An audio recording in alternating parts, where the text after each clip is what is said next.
అందరికీ praise the lord.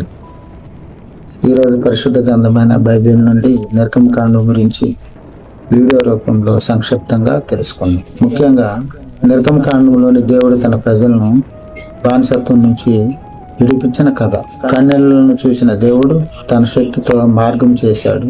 అసాధ్యమైన పరిస్థితుల్లో కూడా ఆయన వాగ్దానాలు నిలిచాయి.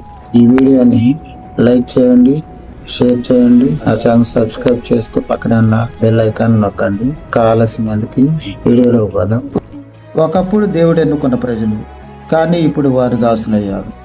ఐగుప్తు దేశంలో ఇజ్రాయేలీలు భారీరాళ్లు మోస్తూ చెమటతో కన్నీటితో ప్రతిరోజు బాధలతో బ్రతుకుతున్నారు. వారి అరుపులు ఆకాశాన్ని తాకుతున్నాయి. ప్రభువా, మమ్మల్ని విడిపించు. దేవుడు చూస్తున్నాడు, దేవుడు వినిపించుకుంటున్నాడు.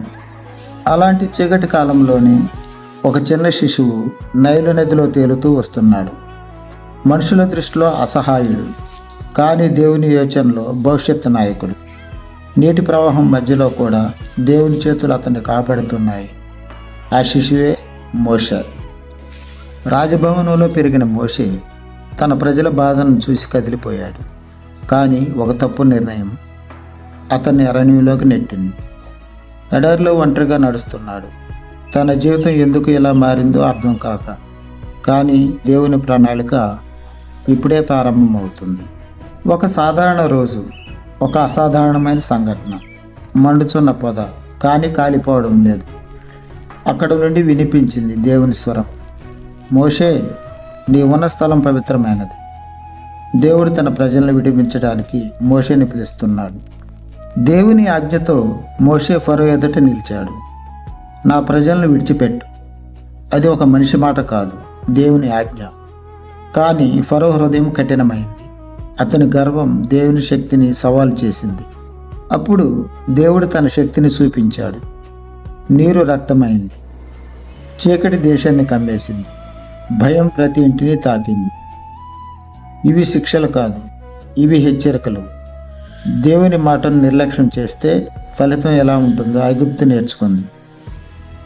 ఒక రాత్రి రక్షణ మరియు తీర్పు కలిసి నడిచాయి. రక్తంతో గుర్తుపెట్టిన తలుపులు, లోపల ప్రార్థన, బయట నిశ్శబ్దం. దేవుని మాటలు నమ్మిన వారికి ఆ రాత్రి రక్షణ రాత్రిగా మారింది. ఎన్నో ఏళ్ల బానిసత్వానికి చివరికి ముగింపు వచ్చింది. అగ్నిస్తంభం ముందుండగా, మేఘస్తంభం వెనుకుండగా ఇజ్రాయేలీయులు ప్రయాణం ప్రారంభించారు. వారి ముందు అరణ్యం, కానీ వారి మధ్య దేవుడు. ముందు సముద్రం, వెనుక శత్రు సైన్యం. అప్పుడు దేవుడు మార్గం చేశాడు మార్గం లేని చోట. సముద్రం 2 భాగాలుగా విడిపోయింది. ఇది కల కాదు, ఇది దేవుని మహిమ.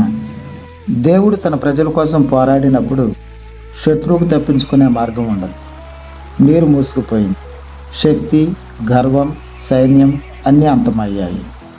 ఇది విజయం కాదు, ఇది విమోచనం. అరణ్యంలో కూడా దేవుని కృప ఆగలేదు. ఆకాశం నుండి మన్నా, ప్రతిరోజు సరిపడా ఆహారం. మనుషులు మారవచ్చు, పరిస్థితులు కఠినమవ్వచ్చు, కానీ దేవుని సరఫరా ఆగదు. దాహంతో కేకలు, నిరాశతో మాటలు. అప్పుడు మోషే రాతిని కొట్టాడు. అసాధ్యమైన చోట జీవజల ప్రవాహం. దేవుడు నీ అవసరాన్ని నీ ఊహించిన మార్గంలో తీర్చగలడు. పర్వతం కంపించింది, మేఘాలు కమ్ముకున్నాయి, మెరుపులు మెరిశాయి. ఇది భయం కోసం కాదు, ఇది దేవుని సన్నిధి. పవిత్రుడైన దేవుడు మనుషులతో మాట్లాడుచున్నాడు. రాతిపలకపై దేవుని హృదయం. ఇవి నియమాలు మాత్రమే కాదు, జీవించడానికి మార్గం. దేవుడు స్వేచ్ఛ ఇచ్చిన తర్వాత జీవితం ఎలా ఉండాలో మార్గం చూపించాడు. బానిసలుగా ప్రారంభమైన ప్రయాణం ఆరాధకులుగా ముగిసింది. చేతులెత్తి హృదయాలు వంచి దేవుని మహిమను ప్రకటించారు. ఎందుకంటే వారి దేవుడు విమోచించే దేవుడు. ఈ దేవుడు నిన్ను విడిపించగలడు, నమ్ము. ఆయన ఎప్పటికీ మారలేదు. ఆమేన్. నా కథ నచ్చితే నా వీడియోని లైక్ చేయండి, షేర్ చేయండి. నా ఛానల్ సబ్స్క్రైబ్ చేయండి. పక్కనే ఉన్న బెల్ ఐకాన్ నొక్కండి. అందరికీ ధన్యవాదాలు.